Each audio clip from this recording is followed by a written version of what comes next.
RD दवा खाने से आप ऐसे ऐसे नुस्खे प्राप्त कर सकते हैं जो आपकी पुरानी से पुरानी बीमारी को जड़ से खत्म कर सकता है। डॉक्टर असरुद्दीन का दावा है, बीमारी चाहे जैसी भी हो मगर इलाज चुटकियों में हो जाता है।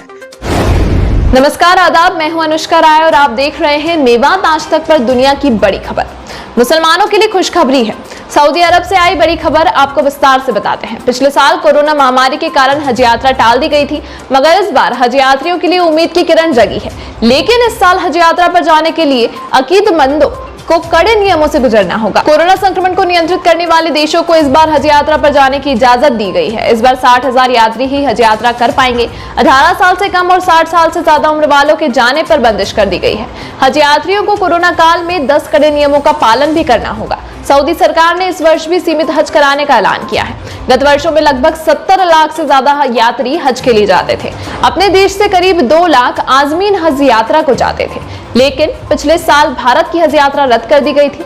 सऊदी में पिछले साल करीब 10,000 लोगों ने हज यात्रा की थी। इस वर्ष सऊदी सरकार ने उन्हीं देशों के लिए इजाजत दी है जिन देशों के बीच फ्लाइट का आना जाना बंद नहीं है। सऊदी सरकार ने अभी किसी देश के लिए कोटा निर्धारित नहीं किया है। उम्मीद की जाती है कि सऊदी सरकार अगले सप्ताह सीटों का बंटवारा निर्धारित कर देगी। आ सकती है भारतीय हजियों को मुश्किल। सऊदी सरकार ने फाइजर, एक्स्ट्राजेनिका, मॉडर्ना व जॉनसन एंड जॉनसन वैक्सीन को मंजूरी दी है। ऐसे में अकीदतमंदों को हज यात्रा पर जाने का संकट पैदा हो गया है, क्योंकि मेरठ में कोविशील्ड को वैक्सीन ही लगी है, जबकि स्पुतनिक वैक्सीन जल्द आने वाली है।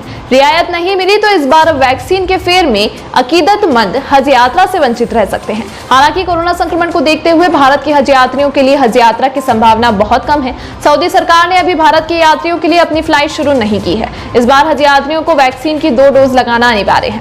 इसके साथ ही उन्हें कोविड-19 की गाइडलाइंस का पालन करना होगा। नायब शहर काजी जैनुर राशिदीन ने कहा है कि इस मामले में उलमा से बातचीत कर सऊदी सरकार तक बात पहुंचाएंगे, ताकि देश के लोगों को हज यात्रा पर जाने का मौका मिले। जमीयत उलमाए हिंद के शहर अध्यक्ष व नायब शहर काजी जैनुर राशिदीन ने बताया कि सऊदी अरब ने सशर्त हज का ऐलान किया है। नियम यह है कि अधिक बीमार व अस्पताल में भर्ती रहे लोग हज यात्रा नहीं कर पाएंगे। हज से 6 महीने पहले किसी प्रकार के रोग से पीड़ित न रहे हों और स्वस्थ हों, साथ ही कोरोना वैक्सीन की दोनों डोज लगी हो, जिसका प्रमाण भी सऊदी सरकार को देना होगा। हज 2021 को लेकर अभी एक अनुमान लगाया जा रहा है कि पूरे हिंदुस्तान से 4,000 के करीब हज यात्री हज के मुकद्दस सफर के लिए जा सकते हैं। फिलहाल इतना ही, फिर लेकर हाजिर होंगे देश और दुनिया से जुड़ी ताजा तरीन खबरें। तब तक आप बने रहिए सिर्फ और सिर्फ मेवात आज तक के साथ। हरियाणा मेवात से संवाददाता अरशद बिसरू की विशेष रिपोर्ट। तो यदि आप हमारी इस वीडियो को फेसबुक पेज पर देख रहे हैं तो हमारे पेज को लाइक कीजिए, शेयर कीजिए। यदि इस वीडियो को यूट्यूब पर देख रहे हैं तो हमारे चैनल को सब्सक्राइब कीजिए और बेल आइकन घंटी को दबा दीजिए। दोस्तों, यदि आपको लगता है कि हम समाज के लिए बेहतर काम कर रहे हैं तो आप हमारे चैनल की मदद कीजिए। तो फिलहाल इतना ही, फिर लेकर हाजिर होंगे देश और दुनिया से जुड़ी ताजा तरीन खबरें। तब तक आप बने रहिए सिर्फ और सिर्फ मेवात आज तक के साथ।